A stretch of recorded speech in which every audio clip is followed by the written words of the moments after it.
As a little girl, growing up in a farm just outside of Nairobi, Kenya, I spent a lot of time wondering about the world outside. I spent my weekends watching TV and listening to music. I watched old 60s movies on school nights when I was supposed to be asleep. And I read a lot of books. I mean, a lot of books. I devoured media because I was thirsty to understand the world outside the confines of my otherwise simple, comfortable, and incredibly joyful upbringing. So it was no surprise that everything I knew about America, I knew from media. And this was before social media, so the variety of images I had of the United States was limited to what movies wanted me, an outsider, to know about this land of the free and home of the brave. I watched movies about American high schools in particular, and I found them absolutely fascinating. And I learned a lot. For example, I learned that in America you could walk out of classes before teachers dismissed you, just as long as the bell had rang. And I thought to myself, indeed this is the land of the free and the home of the brave. Because that kind of behavior wouldn't fly where I'm from. In America, becoming homecoming king and homecoming queen was a big deal, but I never understood where home was or where people had gone enough to be coming. I also learned that in America, everyone was always looking for a prom date, and that if you dropped your books and someone picked them up for you and gazed into your eyes, then at the end of the year, they would become your prom date. To date, I find it utterly impressive that the content was that consistent across the board. You watched Mean Girls, and it was like you had watched everything. Yet these thoroughly analyzed case studies of my peers could never have prepared me for the past 4 years as an international student at Harvard. In fact, in a way, I held a lot of misconceptions about the United States because of them. Now, I know, more often than not, this phenomenon happens the other way around. For instance, if I walk into a room and I say, "Hi, my name is Mwabe and I'm from Nairobi, Kenya," a lot of things might go through your mind, like, "Wow, she speaks such good English."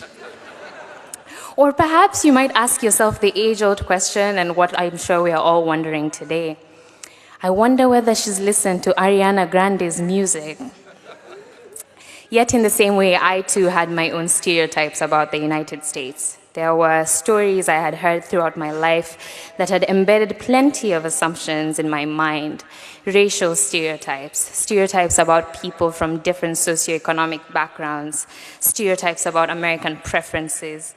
At times, I wouldn't realize I had these perceptions in my mind, but I always found myself holding on to them ever so tightly whenever I encountered something new or different that I wasn't willing to try. The thing with stereotypes that makes them so powerful is that they menacingly appear to be true, and that it can be so comfortable to hold on to them because predictability is easy to work with. Nuance makes things complicated. Nuance doesn't fit into policy or captivating film narratives. And once you're comfortable enough in what you know, there's no reason to step out of it. I would like to share with you all my findings based on the statistical sample that has been my interactions with the class of 2019. The most important of them being that people are people, and joy is joy, and pain is pain everywhere. And we cannot limit ourselves to what we know based on where we come from. In the same vein, let it not be that this Harvard experience becomes our culture, if you will, that we get so attached to bleeding this crimson blood that we're so unwilling to step out and be challenged to learn something new or presently engage when we encounter something or someone different. Statistically speaking, those who have left these grounds have had a palpable impact in the world. Those who have gone ahead of us have disrupted culture, transformed global politics, revolutionized economies, and we will most probably go ahead and do equally significant things, if not more. But these accolades, these achievements do not make us any better. our lives any more valuable, our joy any more valid, our anger any more justified than the man across the street for whom every dollar counts. And this is in no way meant to devalue our worth. If anything, it takes away this pressure that we need to prove a point to the world, that we need to prove that we went to Harvard and did enough with this opportunity. Class of 2019, you graduate from Harvard, but you're worth so much more in and of yourself.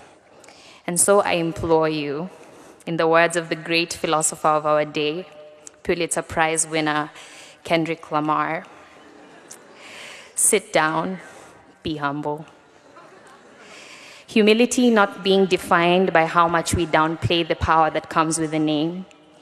Humility not being saying to those who ask that we went to a school in Boston.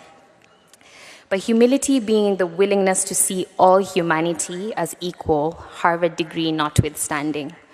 Humility being the willingness to learn as much as we can about those different from us, outside what we know, and then using this Harvard degree to, as we say in Kumba, do what we can with what we have to leave a space better than we found it. The world is in need of more people who walk through life with this sense of wonder. People courageous enough to engage with that which is different or strange or even unacceptable, willing enough to step out of what they think they know, and humble enough to learn from each experience.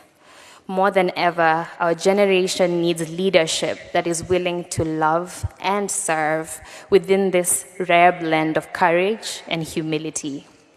Courageous enough to secure the bag, humble enough to do it without letting it define you.